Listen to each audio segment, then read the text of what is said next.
नमस्कार मैत्रिणींनो, जानूज किचनमध्ये तुम्हा सर्वांचे स्वागत आहे। आज मी अननसाचा जाम बनवणार आहे। मुलांना खायला आवडणारा हा अननसाचा जाम बनवायला खूप सोपा आहे। अगदी झटपट बनवून तयार होतो। तर चला मग जाम बनवायला घेऊयात। त्याआधी जर तुम्ही चॅनलवर पहिल्यांदा आला असाल तर व्हिडिओला लाईक, शेअर आणि चॅनलला सबस्क्राईब करा।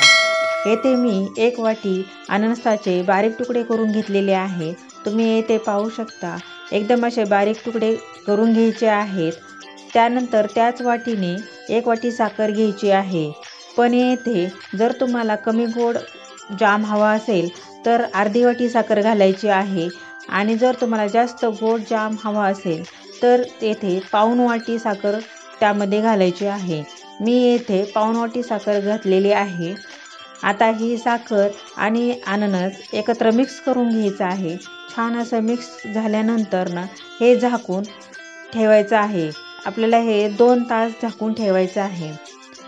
2 तासानंतर तुम्ही पाहू शकता येथे साखरेला पाणी सुटलेले आहे। आता हे अननस आपल्याला शिजवून घ्यायचं आहे। तर येथे गॅसवर पॅन गरम करायला ठेवलेले आहे। त्या पॅनमध्ये हे अननस ओतायचे आहे आणि येथे 8 ते 10 मिनिटं हे अननस शिजवून घ्यायचं आहे। अननस शिजवताना गॅस मध्यम आचेवर ठेवायचा आहे आणि अननस एकसारखे हलवत राहायचं आहे। 7 ते 8 मिनिटं हे छान असं मिक्स करून घ्यायचं आहे आणि येथे साखरेचा एकतारी पाक तयार झाला की गॅस बंद करायचा आहे।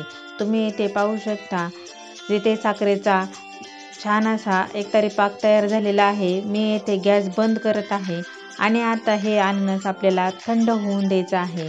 अशा पद्धतीने ते आपला अननसाचा जाम तयार झालेला आहे। आता हे थंड झालेलं आहे तर हे थंड झाल्यानंतर आपण एका काचेच्या बाउलमध्ये काढून घेऊयात। तुम्ही येथे पाहू शकता येथे मी अननसाचा जाम काचेच्या बाउलमध्ये काढून घेतलेला आहे आणि आता यामध्ये 3 ते 4 लवंगा यामध्ये टाकायच्या आहे। लवंग टाकल्यामुळे अननसाचा जाम हा खराब होत नाही आणि हा अननसाचा जाम तुम्ही हवाबंद काचेच्या बाटलीमध्ये ठेवून फ्रीजमध्ये ठेवून वर्षभर खाऊ शकता, खराब होत नाही। तुम्ही ही रेसिपी एकदा नक्की करा आणि तुम्हाला रेसिपी आवडली तर कमेंट करून नक्की सांगा। व्हिडिओला लाईक, शेअर करा आणि अशा छान छान रेसिपीज पाहण्यासाठी चॅनलला सबस्क्राईब करा। धन्यवाद।